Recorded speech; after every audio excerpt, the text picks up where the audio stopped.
Hi, my name's Luca, and this is my game audio implementation reel that I created using Unreal Engine 4 Wwise audio middleware in Ableton Live. With the action RPG, I started with the environmental reverb, covering the playable area with an AK reverb volume actor, and then attaching the aux bus child that I had generated in Wwise. The base layer of my ambience features a looping wind that I designed in Faceplant. For more immersion, I combined this with an additional random container made up of various cave environment sounds. These clips were assigned certain levels of weight, and I then used Wwise's 3D position tool to design several randomized pathways. To implement these, I assigned both layers to a single play event and then attached this to an AK ambient sound actor, enabled auto post, and then placed this into the level. Next was the fire torch audio. To create the base effect, I recorded myself blown into a Zoom H6 and then further developed this loop in Faceplant. I then incorporated some stick snapping sounds that I'd also recorded. Once imported into Wwise, I set this to loop and enabled 3D spatialization, creating a share set that would apply filtering and volume reduction when further away from the player. Within Unreal, I then identified the parent brazier and designed a simple event begin play graph that the child actors would inherit. I then used a set audio listener override node to transfer the game's listener component to the player character, ensuring any attenuation was relative to the location of the protagonist. From here, I developed the player's footstep system, firstly adding the material entries into the physical services settings tab, and then creating the matching physical materials, attaching these to the correct meshes. I used Sounding Library to obtain the footstep samples, importing these into separate random containers. I then generated the materials switch group and transferred the containers into a switch container parent, testing the system with the Wwise transport control. In Unreal, I inserted notifiers within the character's walking and running sequences. I then developed a line trace system where hit data is converted and inputted into an AK set switch node, followed by a post event node. I then created some additional character folder containers, assigning these to the same play event, and then placed this within the line trace system. Once I determined that the player speed ranges from 600 to 1200 Unreal units, I then also created the player speed RTPC, using this to increase the volume and pitch of the footstep and foley containers when the character starts to sprint. Implementing the movement parameter simply involved adding an AK set RTPC value node with the game's set speed variable inputted. The player character's default attacks were designed with basic layer, whereas the ground slam features a large impact generated using kick 2. These were then imported into Wwise with randomization being enabled, separate play events were generated, and these posted within the matching animation sequences. The protagonist's vocals were gained by recording and pushing down my own voice acting. The finalized vocals were then imported as either individual sound objects or placed into random containers dependent on level of occurrence. These were then posted within their matching animation sequences. I then produced the audio for the deadly fireball ability. The bulk of this effect was made up of a single instance of Faceplant, with the launch transient and impact sections being created by layering kicks with earthy samples.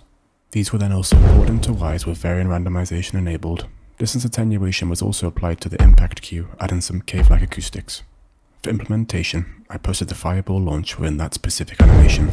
The impact cue was posted within the BP fireball blueprint, activating at the location of a successful hit event. The vector data gained from this determines the level of attenuation applied. Next, I produced all the sound effects for the game's goblin antagonists. I started with the footsteps, obtained these from Soundly. These were then imported into a randomized container with an attenuation graph fading the footsteps in once less than 1,000 units of distance away. I then set a sound instance limit of 6 to avoid the enemy footstep audio overpopulating the game. The goblin's melee swipe was designed by layering a whoosh with blade sharpening samples. These were imported into Wwise and then pitched down with randomization enabled. I then produced the range attack for the acid spitting guardian by recording water being poured onto a searing hot pan. The best takes were transformed into one shot and then added to a random container with distance attenuation applied. Next, I created an informative hit marker by combining recordings of myself slapping my wrist, pounding on my chest, and even scrunching up some paper. The 3 variations were reported into Wwise, with the play type preventing the same hit posting in succession. I then disabled the use in-game aux sends option to avoid this non-diegetic effect being modified by the in-game reverb. After this, I designed the enemy spawn cue. I began with some basic layering and then paired this with 2 serum noise patches I designed. Once consolidated and imported into Wwise as a single sound object, minor pitch randomization was applied. Distance attenuation was then also enabled, making the summons that activate further away less prominent. Alike to the player character, I also recorded myself making all of the different enemy vocals. These were imported into Wwise with silence being used to prevent ear fatigue. The guardian vocals were then generated by simply duplicating and pitching down the original captures. Distance attenuation graphs were then also designed for the different groups, reducing loudness whilst also applying filtering and reverb at further distances. To implement the enemy sounds, I began with the foe's footstep, effort, summon, and hit marker audio, which were all posted within their matching animation sequences. For the attacks, the default goblin's melee strike was posted within that specific sequence. whereas the Guardian's attack was posted within the BP Slimeball blueprint, triggering a post-event location node after a successful hit event. The separate death cries were posted within the enemy's individual child blueprints using post-event location nodes that activate once the event on death event is triggered. Next were the interactables of the action RPG, starting with the health and mana potions. The pickup queue was created by layering Foley impacts and an ascending tone I designed in Faceblend. Once transferred to Wwise, pitch randomization was enabled along with additional distortion limits being applied. I then designed the consume effect by firstly layering and incorporating a pitch down gulp. These were then partnered with a magic healing riser I designed using 2 instances of serum. The consume audio was then also imported into Wwise where randomization and pitch shifting were then applied. For implementation, I started by posting the consume effect within the corresponding animation sequence, whereas the pickup audio was posted within the RPG item pickup based blueprint using a post-event location node placed after the give item call function. The next interactable was the token soul. To create the spawn queue, I recorded myself making popping like noises and then processed the best takes. These were then imported into a random container with stock delay and harmonizer effects applied. For the consume effect, I again recorded myself, but this time making some Crash Bandicoot-like slurp sounds. These were also imported into their own container with additional EQing and pitch shifting applied. These sounds were both implemented within the BP Soul Item blueprint, where post-event location nodes activate directly after 2 separate event nodes. From here, I incorporated some adaptive sound effects. The first is a player heartbeat that grows in intensity as the in-game health bar depletes. The initial loop was sourced from Soundly and then imported directly into Wwise. From here, I navigated to the player character blueprint and used a print string node with the get health function inputted to determine that the player's base health starts at 1.0. With this, I returned to Wwise, created the player health RTPC, and then designed a custom graph making the heartbeat loop inaudible until the 0.5 threshold was passed. To implement this system, I revisited the player character blueprint, placing both set RTPC value and post-event location nodes. I then utilized a branch condition to prevent a global voice being used before the 0.5 threshold was passed. Next, I designed an area of effect potion hook. The loop was designed with a sole instance of faceplant.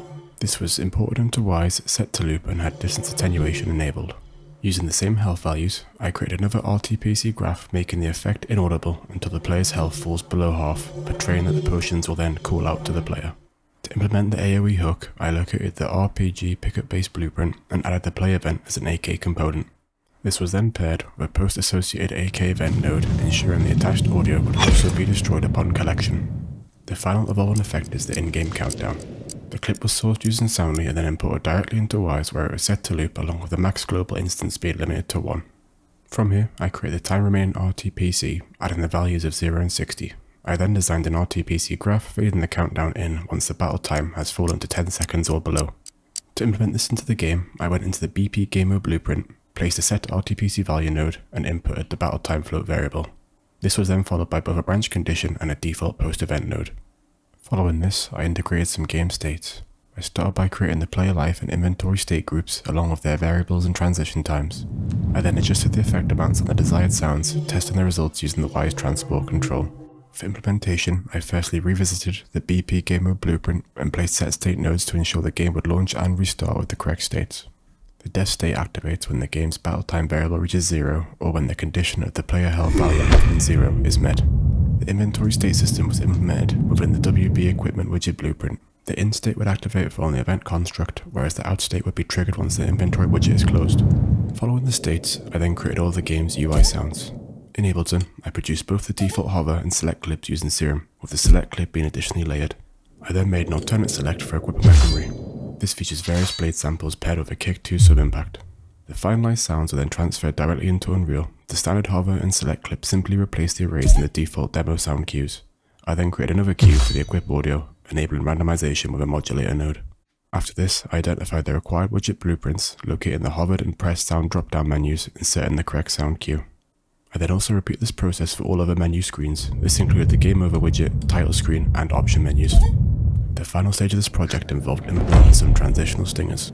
The round starter string was designed by recording a heavy modulated labs patch and layering this with stock Ableton Dark Whispers and Dark Hit instruments. Next was the round complete notifier, which was designed by layering a delayed whoosh with pitched down tribal drums and a fitting chant. Lastly, I produced the Game Over stinger, again using labs for the main foghorn layer and then pairing this with the same Dark Hit instrument patch. For implementation, I went directly into Unreal and created sound cues for both the round star and complete clips. These were then accurately placed into the animation timeline of their respective widget blueprints. The game of a stinger was implemented within the in-game finished widget blueprint, inputting the WAV file into the pre-existing post 2D sound node. Thank you for watching, and please feel free to get in touch for any game audio requirements.